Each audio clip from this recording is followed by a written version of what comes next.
হয়ে গেছে একটা ছাত্র ধরার কল, ওটা পড়াশোনার জায়গা নাই। এরা হয়ে গেছে রোজকের দানব, এই স্কুল শিক্ষকরা, এরা মানব নয়।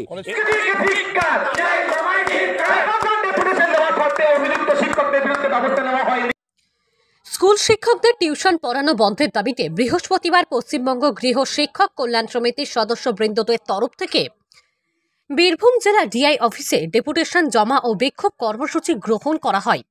এই কর্মসূচিতে পশ্চিমবঙ্গ গৃহ শিক্ষক কল্যাণ সমিতির সদস্যদের তরফ থেকে ডিআই এবং স্কুল শিক্ষক শিক্ষিকাদের বিরুদ্ধে বিস্ফোরক অভিযোগ আনা হয়।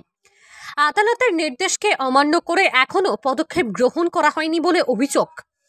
এর পাশাপাশি স্কুল শিক্ষকদের নিয়েও ওই সকল গৃহ শিক্ষকরা বিস্ফোরক অভিযোগ করেন। আরটি অ্যাক্ট অনুযায়ী, হাইকোর্টের রায় অনুযায়ী স্কুল শিক্ষকদের প্রাইভেট টিউশন বন্ধ করতে হবে এবং গৃহ শিক্ষকদের নিজস্ব পেশা, এটা নিরাপত্তা দিতে হবে।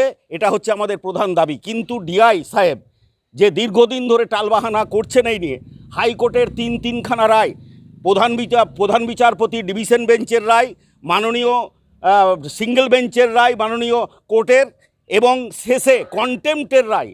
এই কন্টেম্পটের রায়ে বলা হয়েছে যে 8 সপ্তাহের মধ্যে আমাদের শিক্ষা সংসদকে সিদ্ধান্ত নিয়ে, স্কুল কমিশনারকে সিদ্ধান্ত নিয়ে ডিআই দিকে অবিলম্বে প্রাইভেট টিউশন বন্ধ করতে হবে। বিভিন্ন জেলাতে, পূর্ব বর্ধমান, পূর্ব মেদিনীপুরের নোটিশ হয়ে গেল, অথচ বীরভূম এখনও নোটিশ হয়নি। আমরা চাইছি অবিলম্বে 1 সপ্তাহ টাইম দেবো ডিআইকে, যে টালবাহানা না করে টিউশন বন্ধ করুন, হাইকোর্টকে মান্যতা দিন এবং আমাদের রাজ্যের শিক্ষা সংসদকে মান্যতা দিন। এটা হচ্ছে আমাদের প্রধান দাবি। না মানলে আমরা এখানে বসে অনশন করব, সকাল থেকে এসে বসে থাকবো। তার কারণ এটাই আমাদের জীবন জীবিকা, আমাদেরকে বাঁচতে হবে, আমাদের আর কোনো পেশা নাই।